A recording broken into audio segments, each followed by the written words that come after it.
We'll begin. Yep. Learning about Gemara. We are in Moed Katan Daf Daled Omer Aleph. We'll start from the beginning of the third Pedic. So, certain activities that we don't want you to do on Chol Hamoed, not because necessarily they are forbidden to Chol Hamoed, but because we think that you are not going to prepare yourself before Yom Tov, and really it should have been taken care of before Yom Tov. So, for example, we're talking about taking haircuts. The following can take a haircut on Chol Hamoed. The rest of the people cannot take a haircut on Chol Hamoed, because we want you to come in, well kempt and well groomed before Yom Tov begins. Taisha actually holds this is talking about shaving or other things, not about hair, because he says that taking a haircut on Chol Hamoed is actually forbidden in its own right. Taking a haircut. It's not so much to do with beauty. Beauty has more to do with other hairs, facial hairs, or other things. If somebody comes from overseas, if somebody comes from overseas, or he comes, in other words, and he couldn't have taken a haircut prior. So all of these examples are the examples where you couldn't have done it before, so then we permit you to do it on Chol Hamoed. So he just came from overseas. We'll see why he was overseas in the first place. Or he was, let's say, his place was captured. Or he was just released from jail. Or Hamanuda, somebody was in Chedim for 30 days, and so he teetered like Chachamim, and then the Chachamim decided to let him go. Either 30 days or up, for whatever reason, the Chachamim decided to permit him. He asked, a guy made a neder, a vow, and then not taking haircut. And then he asked the Chacham, and they couldn't give him a heter until Chol Hamoed, for example. They couldn't figure out a way to find an opening for Charata, because that's how you undo a neder. Nazir, somebody was a Nazir, and that's when the 30 days expired. On Chol Hamoed or Hamatzeda, somebody who was a leper, when he finally goes out of the last stage of leprosy, he counts the 7 clean days, and then he shaves all the hair off his body. Then he had no choice. The Elu and the following, the same thing, the same rule that we just said regarding taking a haircut, that we don't want you to do Chol Hamoed unless you have no choice. The same thing applied to laundering. We don't want you to wait till Chol Hamoed. We want you to come into Yom Tov with clean clothes. So the only ones who can do Chol Hamoed are the following: the Elu mechapser the Moed Habam Niziyam came overseas, Beis Ashriya, Yirasur came out of jail, Menuda and Cheirot, she killed Chachamim, Bechemish Nishal Chacham Bahota made a neder. Now he was permitted, but mitprachas Yodayim, hand towels, which get dirty very quickly. Mitpachas safarim, either it means a baba, what he puts on top of you when he gives you a haircut, so he constantly has to wash it. So or mitpachas safarim, when like dalut on the top, can also mean the covers of safarim, they get dirty. Or mitpachas safag, and these covers that the towels are used for by bathing. Has azovin and v'hazovos, v'hanidus, v'hayelus. These people who have to go to mikveh and have to, and have to also launder the things. V'hazov or zova, nida, yelgit, bird, all those who become tired. Obviously, you had no choice; you couldn't do it prior. That permitted, but v'shar kol adam asurin. Everybody else is forbidden, because we want you to come into Yom Tov already well kept. Says what of a sharkal other my time said, why is it also kill it? Now we learned before in Zakatine is Anshe Mishmer Anshe Maimed. The people there who remember where they divided also 24 groups of kind and also divided 24 groups of people. Their job was to stand all over Yisrael, and they're representing Klal Yisrael. When it comes to karbonas, so these people are suing l'saper. They're forbidden to take a haircut of Shabbos to launder during that week that they're on. They have a week roster every 24 weeks. That week that they're on, they're not allowed to do all these things. Why? Because we want them to come in already. On Thursday, permitted at the end of their roster, anyways, because they're doing it for the coming Shabbos. My time, but what's the reason? Because we don't want them to come into their roster when they're not well kept and well groomed. Same thing applies to Yom Tov. We don't want to come to Yom Tov when they're not well kept and say Chol Hamoed will take care of ourselves. We don't want that. We want them to come all well groomed and well prepared. And so that's why, So Torah says that could be this hezber applies to all the other laws except taking a haircut on the head, because he says that maybe it's considered actually a malacha. It says more further, and maybe even in the onus you shouldn't be taking a haircut really. But what about of the Laveda Rega? What happened? Something occurred. For example, you lost an object before you got so preoccupied in trying to find it, you just couldn't take a haircut. So there was other reasons why you couldn't do it prior. But the thing is, not everyone is aware of it. All of these examples that we gave, everybody knows that you're overseas. Everybody knows that you're in jail. So therefore, there's no problem with Maris Ayin. But if you lost an object, not everybody's aware that you lost it. And can you go ahead and take a haircut? Keeping on this mutter do they because like mutter like then obvious like not everyone's aware that you couldn't do it prior, and the people will accuse you of delaying it until Chalmai. We have a saying. We have a saying when it comes to matzahs. We don't want you to start making figure or kind of diagrams on the matzah itself when you're preparing it, because it might take longer than the 18 minutes. But there's a very wealthy family who had a mold, and it takes them seconds. They just put the mold on the matzah, it's per minute. So some people want to say, why not? Since it won't turn into chametz, let them have beautiful, pretty matzahs, well adorned. Says the Gemara, Abaye said, there's a famous saying, Yemru, people will say, Kol hasrikin asurin, all the matzahs that have these forms on them are asur, but srike baisus, but the matzahs from Baises, because they had this mold and they can afford it, and so on and so forth, mutarin, it's permitted. And people don't understand the nuances, and they might say, oh, there's corruption, and so on and so forth, and they'll say it's not fair. So we see there is the concept that we know how people view things. So the same thing here. If you lost an object and no one's aware of it, you shouldn't be able to take a haircut, because they'll understand, why is everybody else not taking a haircut this guy is? So the time or laundering his clothes, and this guy is. Yeah, time is much of the point by his for Hodom or Abasi commission. The guy only has one shirt, the guy only owns one shirt. He's allowed to laundry on Yom Tov. People don't know you only own one shirt, so how can we allow? Why aren't we saying they'll say Kol Asrikin Asurin Masriki Baises Mutarim? I mean, why? If you're saying that people are not aware, then we cannot permit you, even though technically we should permit you, but we're worried about perceptions. So then how come we allow a person with only one shirt to launder it on Chalamoid? So Abai said, that's not an issue, because there people can tell that you only have one shirt. How? So now first one ask the question, so now why aren't we worried that people say Kalasikin Asurin and Srike Baisus Mutan? So the Gemara, that's not a problem. You know why that shirt is different? Because everybody can tell he only has one shirt. And how is that?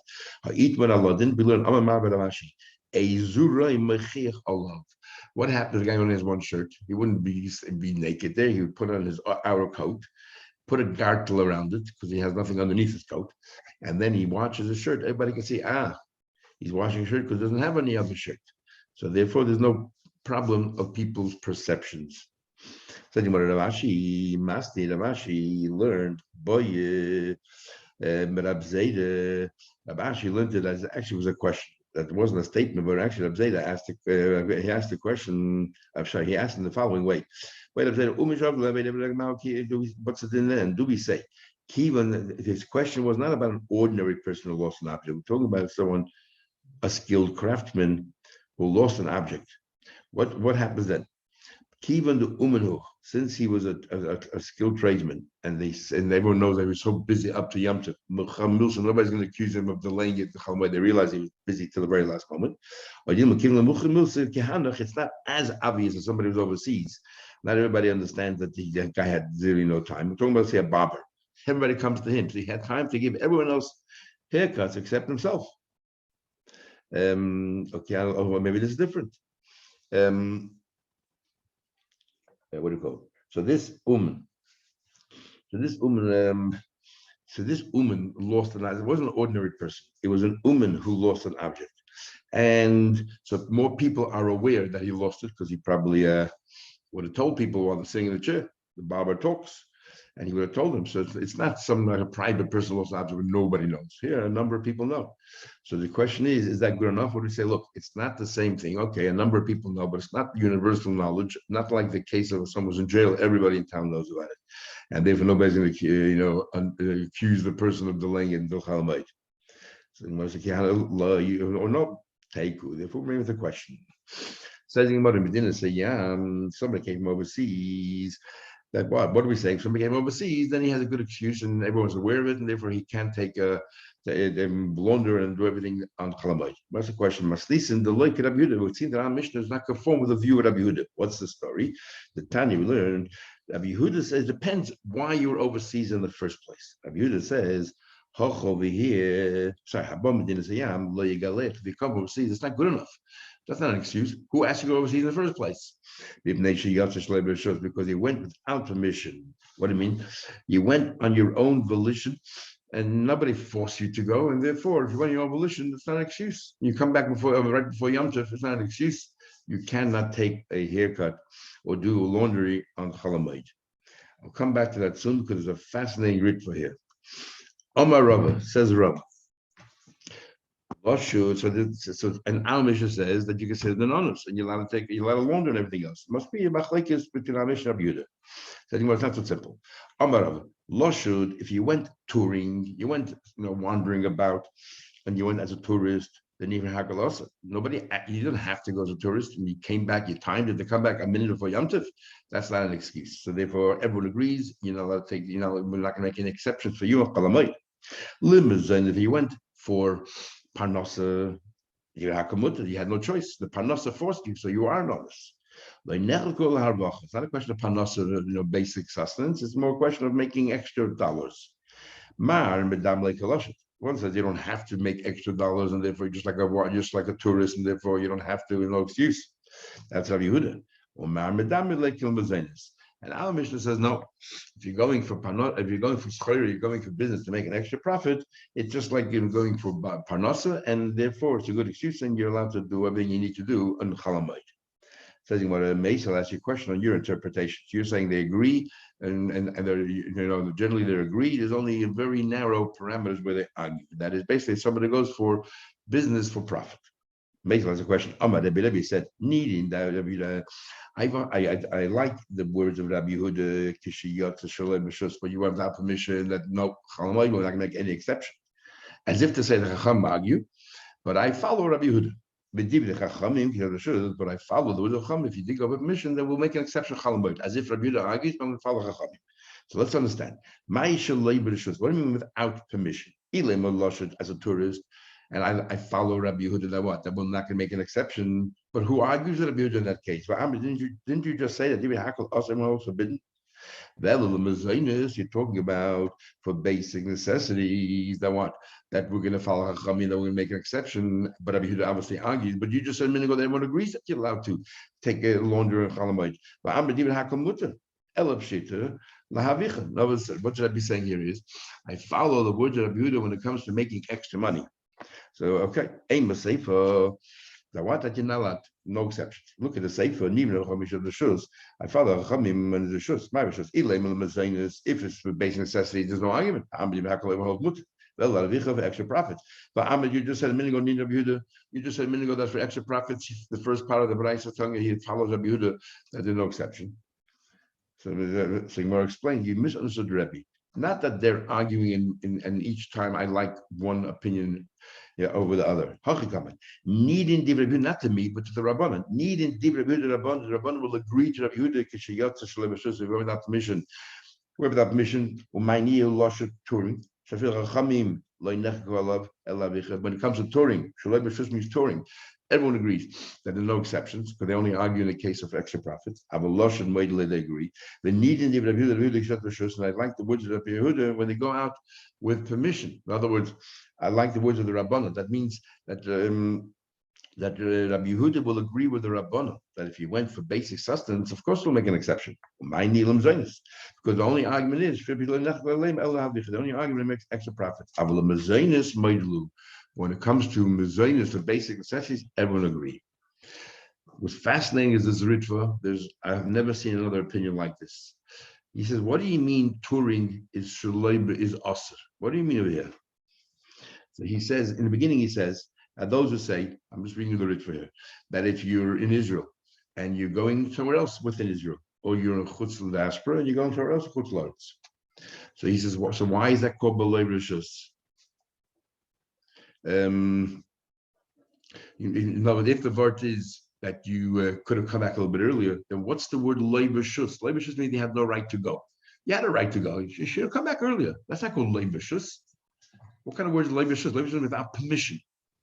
So Rashi said, if you remember, Rashi said, I just told you before, without permission means that nobody else forced you.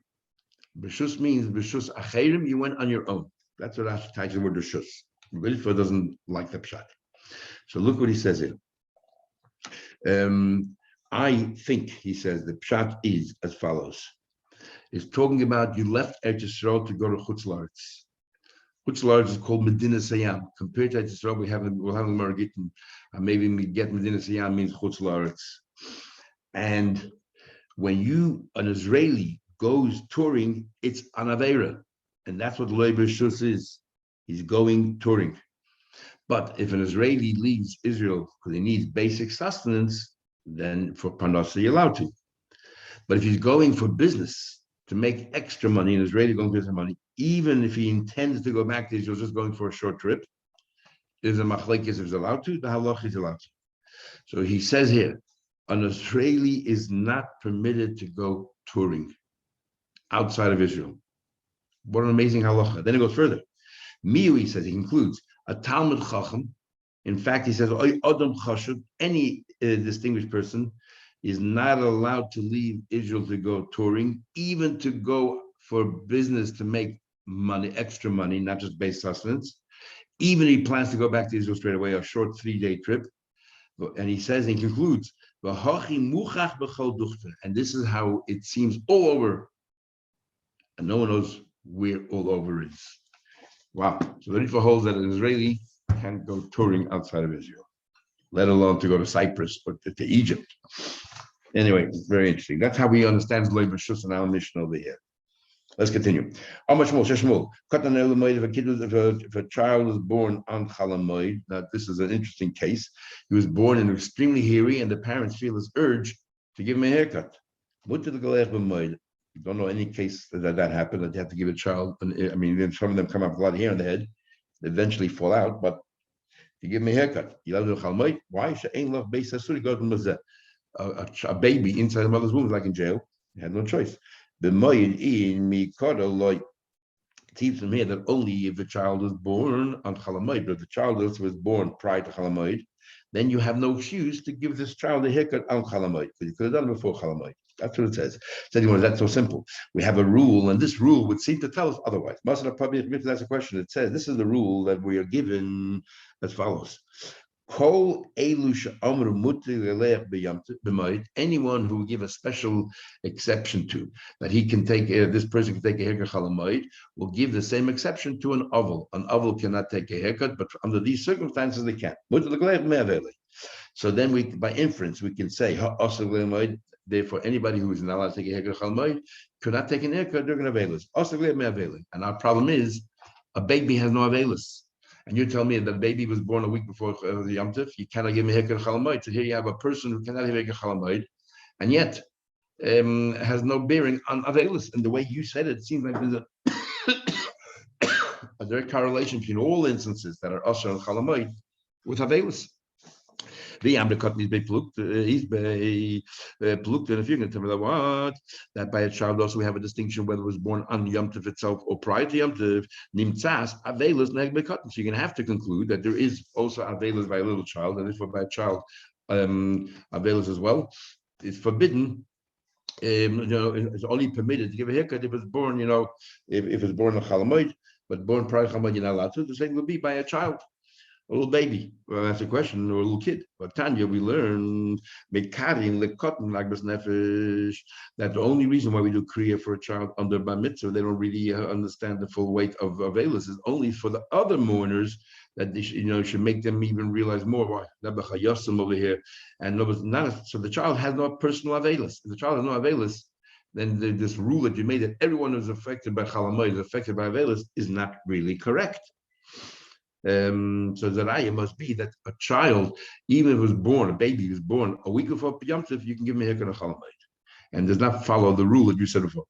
Amar Rav Rashi says, That's not a question. Meek Tani, does it say that everyone ha'asurin? Does it say? But you made an inference. Does it say clearly anything that's asur chalamayid is asur avelis? Dilma yeshmen asur yeshmen mutter. Not everything. Those are some cases where they attack a mutter, and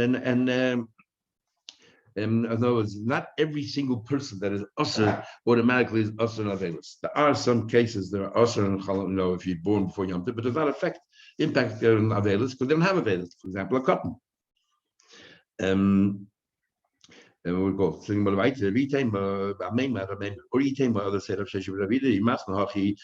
something like this. Shmuel says, cotton mutal. You started the other way around. A child, you're allowed to give a haircut on chalamoid. He says there's no difference, and he'll use this price as a proof. I'll bring a proof to support that a child even born before Yom Tov can take a haircut on a baby can take a haircut on Yom Tov. It says that anyone that can take a haircut can take a haircut during Avelis. So we infer if you're forbidden to do it al Chalamoid, it's forbidden during Avelis. Now, because also if you're going to say what a cotton is forbidden on Chalamoid if it's born before Yom Tov, Nimtzas Avelis never cotton, so it must be that there's Avelis by cotton as well, because if it's also Chalamoid, if it's also prior to Chalamoid, it's also by Avelis. But we know there's no Avelis by cotton because the Tanya we learned Mekadel cotton Yagras Nefesh for the other mornings. Ravashi says, Mi Tani, does it say Ha Asuri? Dilma, it's not Nilma Yeshmen Asur for an adult. It is Asur. If it's Asur Chalamoid and only only if it's during these events, if it happened Chalamoid permitted, it's anything by Avelis. But the Yeshmen Mutter by child, the whole thing doesn't apply. It's always Mutter. Oval, so the first room, Oval, ain't no Avelis, but there's no Avelis on Yom Tov itself. Big machlek is we know there's no aveilus on Shabbos, but on Shabbos there's betzina. You do everything discreetly. We'll see all these laws later. So the question by Yom Tov also, do we say is aveilus discreetly or not? Do we say that Yom Tov is just like Shabbos? Well, maybe it's different. And why should it be different? Because Shabbos is counted as one of your day of aveilus. Right? Even though you don't mourn, it's one of the aveilus. So therefore, at least discreetly, you have to mourn. Yom Tov is not counted as aveilus, and therefore it just cancels it. So therefore, maybe you don't have to conduct yourself in any of the laws of aveilus. Shneimar says, how do we know that on Yom Tov there's no aveilus? Samachta b'chagecha is a mitzvah to rejoice. Says the Gemara, and I don't care which aveilus is. Aveilus started before Yom Tov, and now suddenly Yom Tov comes along. I say the rabbim v'dosi asdoch I say the yachid comes along a mitzvah say the rabbim. Yom Tov is called an say the rabbim because every person at that time has the same mitzvah. You don't do it together, but you all have to do it at the same time. The dochi pushes like the Korban Pesach. We says you consider that Korban Tzibur in a way because everyone has to do it at the same time. The dochi I say the yachid pushes away an individual. Only you're an oval at the time, and therefore pushes away and I say the yachid. Yeah. And the aveilus the hashan. If you let's chas v'shalom lost somebody on Yom Tov itself, and you want to kick that aveilus, loy asi asay the yachid b'doch asay the rabbin. Same thing. Your personal asay cannot come push away and asay the rabbin. So Tosha says from here it seems that aveilus is actually a asay of the Torah. The whole idea of aveilus asay of Torah. Actually, it's a big machlokes in halacha whether it's aveilus ma Torah the first day at least, or is it midrabanan, or is aveilus the whole time.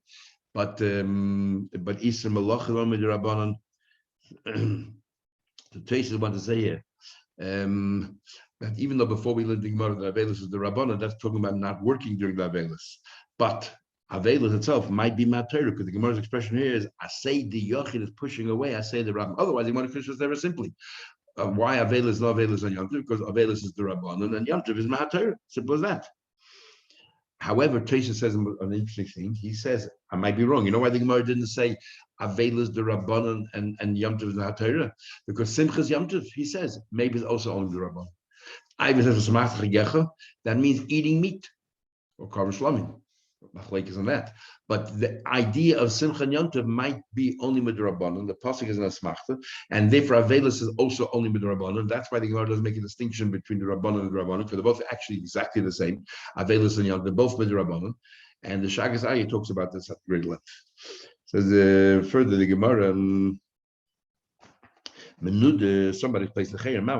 But I go, what about a person who plays the chayim? Does he follow those of chayim and he cannot mix and mingle and all these other laws that has to sever his ties with everybody? Does it apply also in Yom Tov or not? I'm going to be coming here. It says Donin. It says in the Brisa Donin dinei nefashes. One can judge matters pertaining to life and death, capital punishment. And Chalamoid, but dinei mak is lost to do with malchus, but dinei mammon is lost to do with the mammon is. The and if this person refuses to listen, it's called a light size din. A person refuses to attend the court case or refuses to listen to the final adjudication. Is what mishamtil? We'll put him in chalamoid. We'll put him in chalamoid.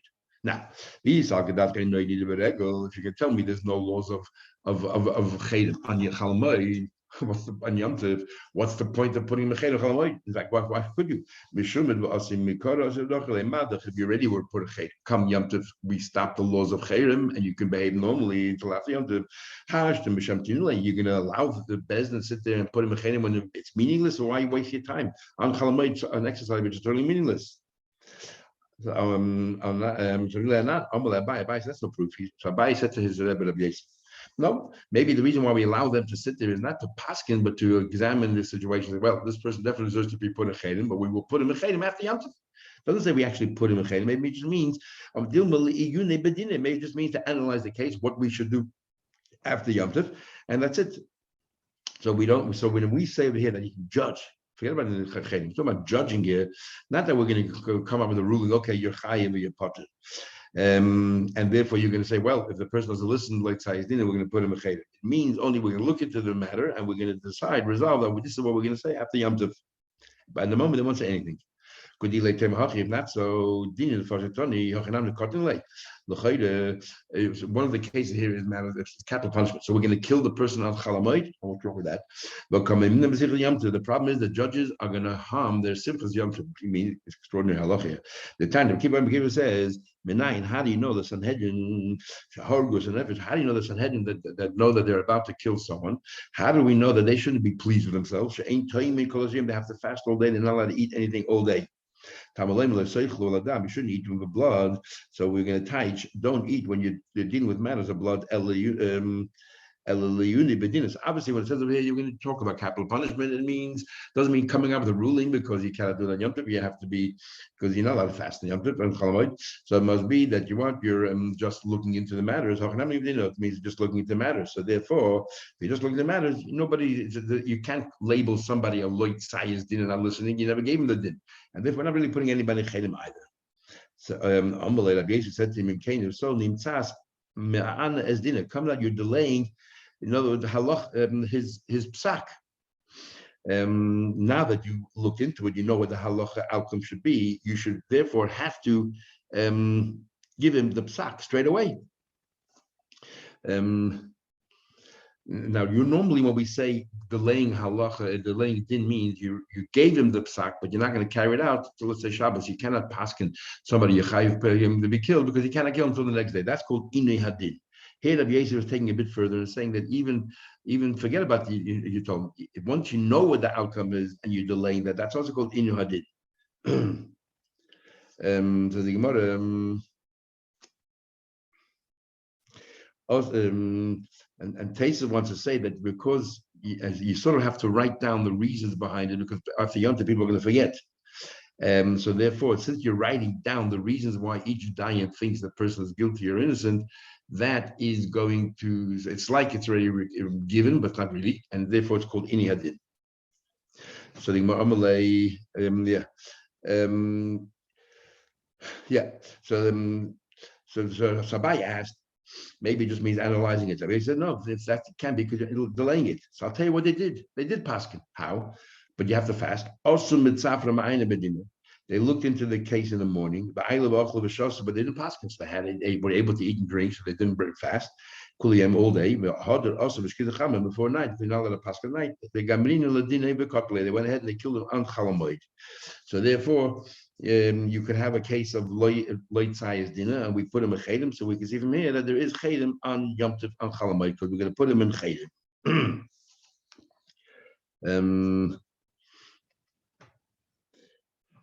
Tesis has a general question. We're so worried about the Talmid Chachamim, the Rabbanim, or the Dayanim eating on Yom Tov. What about the fact that killing somebody? That's a malacha. That doesn't bother us. Only bothering us that they're not eating and drinking.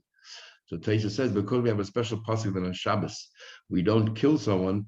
Bas Kohen, we learn that you don't kill on Shabbos. Sanhedrin must be that in a Chol Moed you're allowed to kill. So that we're not allowed to. Or because it's a tzarich mitzvah to somebody who deserves to be killed, therefore you're allowed to. Talking about further, Omar Abaye. So that's Well, sorry. So therefore, Rabbi Yosef brought a proof that there's no chedim on Yom Tov. Omar Abaye says, Tashma, bring another proof. So after Abaye tried to reject Rabbi Yosef stood up for himself and he pushed and he disproved Abaye. Tashma Kamani Abaye says, I have another proof. It says in our Mishnah, Menuda Sheitila Chamim, a Menuda that Chachamim permitted. Doesn't sound like from here that every Menuda it sounds like even though he still might be under chedim, it comes Yom Tov, the Chachamim say there's no nidui on Yom Tov, and that's why where the Mishnah says he can take a haircut. Amar Rav, so you misunderstood. You think menuda means that every single menuda? No, we're talking about a specific case. You need to lie. This particular person, his 30 days expired, or he asked mechila, so the reasons for the chedim has been removed. Amar Rav, miktani shitila chachamim shitila loy chachamim. It says the chachamim permitted to him. The ozla paisel baldin, for example, he went and he asked mechila from his baldin. The ozla came to the rabbanon b'shadalei, and the Rebbeinu said that he permitted. So therefore, by your proof is no proof, but Rabbi Yosef's proof is a proof that there are laws of chedim on Yom Tov as well. It continues through Yom Tov and Chol Moed.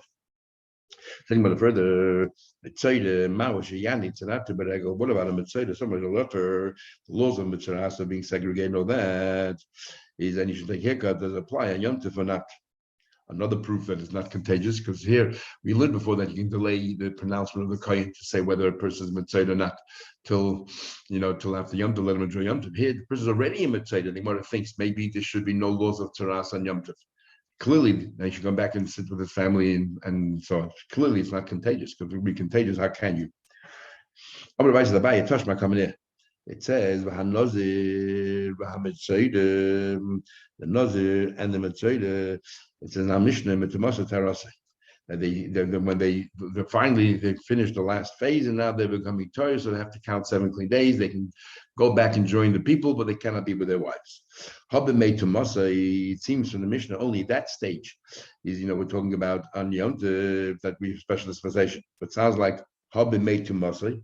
If let's say he's in the middle of his other stages of Tzaras, then no, he continues being a Mitzvah. So clearly there are laws of Mitzvah. On Chol Moed, we're talking about here somebody who's been acquitted. He's over. His term is over. And the Tzaras is gone. So you want no proof from here. Maybe the Mishnah doesn't have to mention a case where the person is mitzvah. Made to I can learn the Mishnah differently. You don't have to tell me in the time the person Tzaras, the loinog, definitely there's no Tzaras. But when it comes to the last stage, when he's going out of his Tzaras, becoming Torah, Nigzer, maybe we should worry that he shouldn't take a haircut on Chol Moed. No, the regular mitzvah can take a haircut on Chol Moed. Couldn't do before. But there's no laws of Tzaras and Chol Moed. But a person who is becoming Torah, maybe we should not allow him to take a haircut on Chol Moed. Why not? Because once you take a haircut, you have to bring your kabbanas straight away, and maybe he will delay his kabbanas until the end of Yom Tov and bring it on the last day of Yom Tov. And you're not allowed to bring a personal carbon on the last day of Yom Tov, on Yom Tov itself, only kabbanas. He might delay his kabbanas. He'll think that I'm here anyway, and the final Yom Tov bring the carbon. We're not worried. But that he can take a haircut on Chol Moed, but maybe all Mitzvah can take a haircut on Chol Moed, because there's no laws of Tzaras during Chol Moed. Amar Rav says, Rabbi Tashma, come in here. It says v'hatzarua. It says in the pasuk that somebody is tzaras, that he has the tzaras on his clothing and the oath, and he should let his hair grow, and he's tamei yikra. So it says and. What do you mean and who else? L'rabbas kohen gadol, to include the kohen gadol, that a kohen gadol also can become a mitzvah. Now, Kohen, this is very interesting. A Kohen Gadol, the Chol Hashana, a Kohen Gadol throughout the year is not allowed to leave the Beis Hamikdash. Is Keregel L'Kuli Amadamid. The way we behave ourselves on Yom Tov is how a Kohen Gadol is the whole year is like one long Yom Tov. So, for example, a Kohen Gadol who's an Oinen, one of his parents passed away, or whatever, one of his close relatives passed away, can go ahead, even though he cannot eat from the carbon, can go ahead and bring the carbon. That's what you learn Parashat Shmini. But everyone else, An oval cannot. The whole year cannot. But on Yom Tov, there's a special dispensation that every Einin can. So which means that a Kohen Gadol throughout the year has the same status as a person on Yom Tov. So the question is, it says clearly here that a Kohen Gadol has the laws of Teras. What does that tell us? That us during Yom Tov also have the laws of Teras, because the Kohen Gadol throughout the year is no different than an ordinary person on Yom Tov. It's not learned. Kohen Gadol can bring up carbons and oinen. They know you can't eat. Shema mino noyik tzerate beregel. Shema mino. So here, clear proof that what? That just like a Kohen Gadol can become a Matzera, so too every person on Yom Tov, even though he's like an oinen, he can send his kabbanas. Nevertheless, he's a Matzera. He has still behave as if he was a Matzera. Shema mino, good proof. Oval also betis oides. An oval cannot take a haircut. How do we know an oval cannot take a haircut? The Torah said to Bnei Aaron after Nadav passed away, it says in the pasuk, Rei Sheichem al Tifro, your kohen, don't let your hair grow wild, miklal. But had it not been for the fact you're a kohen, then since you're an oval, the kuli amos is a proof that everyone else must leave the hair grow. Against the machlekes is ma'atayda amid rabbanan, and it's only in the smachta. So the question is, menudin u'mitzrayin mahem betaspayis. Somebody's a chedim. Just finish look. He said, somebody's a chedim, somebody's a mitzrayim. Mahu hein betaspayis. Are they allowed to take a haircut or not? Tashma menudin certain is that a menuda and a mitzvah, somebody's put a chedim, somebody's a mitzvah is not allowed to take a haircut, nor could they launder menuda shemes. And just finishing off, somebody's put a chedim. If he dies, bezdin cycling as around. If somebody's a chedim and he didn't bother to ask mechila, and then for whatever the reason he's put a chedim, there are many reasons. Then cycling, and we'll see later in the morning, talk a little bit about that. Cycling is around. They put stones on his coffin. Even after he's dead, he's still in the chayrim. Rabbi Yehuda says, Loisha amidai olav galavadim ki gala shalachan. We're not going to do, but in the case of Achan, when they went to war, and they were told nobody should take any of the plunder for themselves, Achan went ahead and did, and then some people died when it went to Ai, and because of what Achan did, and eventually he admitted to what he did, and they killed him and his entire family, and took everything away from him. And there they put a whole pile of stones on his aron. Elabezin, said they don't put a whole pile on a person who's a chedim. Elabezin shows they only place one large stone on his aron to tell you that this person isn't chedim. If anybody's put a chedim and he dies while he's still being excommunicated, bezdin cycling es aron. We're going to put a stone on his aron. So bottom line is that a menuda and a matzera are not allowed to take a haircut or to launder while they're in that particular state. Okay, continue tomorrow with Hashem, back to normal time.